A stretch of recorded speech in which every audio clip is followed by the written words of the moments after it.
Let's get over to Eunice now. I guess, I don't know what to think, Eunice. Let's get more details. The number of confirmed cases now has risen to more than 73,000. Yeah. The death toll's higher than 1,800. But for some reason, Eunice, I feel like there was, I don't know, like maybe a degree of positive news that it wasn't much worse than expected over the weekend. Is there any reason to believe that it's slowing and that efforts are bearing fruit? Well, you're not the only one who noticed, looked at the numbers and thought that way, because the new infections is actually dropping. So today it was under 2,000 and for one day, and for the numbers that we got from yesterday, and that hasn't happened since January 30th. So there is some reason to think that the authorities clampdown is working, and you would hope that it would work, because effectively right now 760 million people in China are under quarantine or lockdown.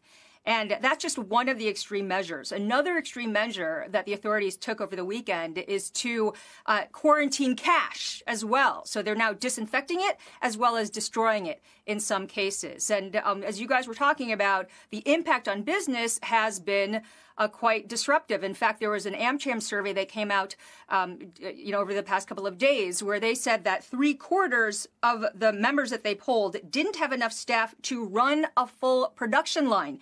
And they cited a lack of workers as one of their biggest challenges over the next 2 to 4 weeks. So a lot of problems that they're facing, and they're not the only ones. One of the big corporate events that has now been postponed is the Beijing Auto Show. And also there's been a lot of discussion now about how the National People's Congress, which is a major political event here in Beijing, is also going to be delayed. And Joe, I actually thought of you when I heard this announcement, because the lawmakers are going to be discussing that, whether or not to delay that event next Monday. And they're also going to be discussing whether or not to end the practice of eating exotic animals for good and ending the wildlife trade. So that would be a longer term decision that could potentially snuff out some of the issues when it comes to having these animals and people all mixed up together in one place, and the viruses that could come from that. So, Eunice, this is Joanne Lippman. A question on how many people have been kept at home and these factories can't staff up again. Is there any estimate on how long, once the quarantine is over, I mean, we're talking about the factory of the world here in China. How long will it take to get these operations back up and running again?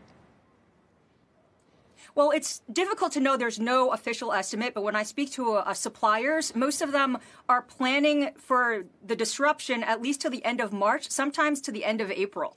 So that's where they're targeting in terms of their time frame.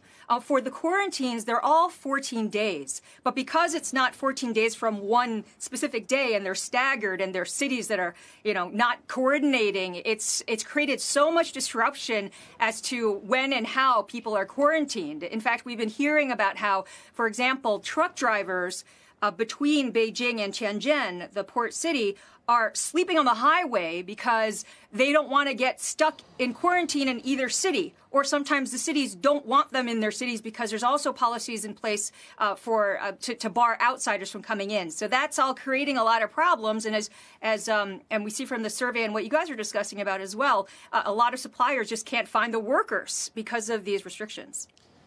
So, okay, we got to go, Eunice, but I'm just wondering, how are you? How are you doing? Do you ever wake up in the middle? I mean, I wake up scared over here. Do you ever, is it really hard? I do. Not just about coronavirus, but about a lot of things. But, how is it for you now? It must be terrifying, isn't it? Well, it just kind of comes in waves.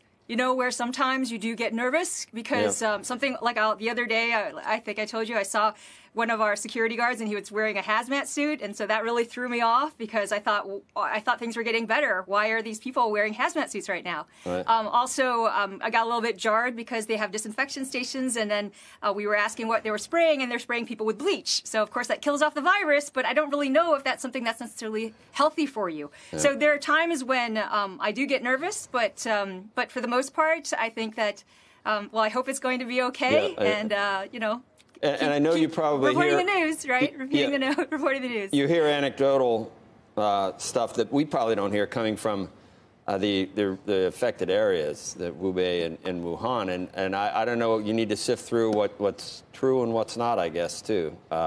In terms of that, right? Yeah, that's hard. And it's also emotional because you see so many people in such horrific situations, and you just, I mean, that part is also really, really difficult.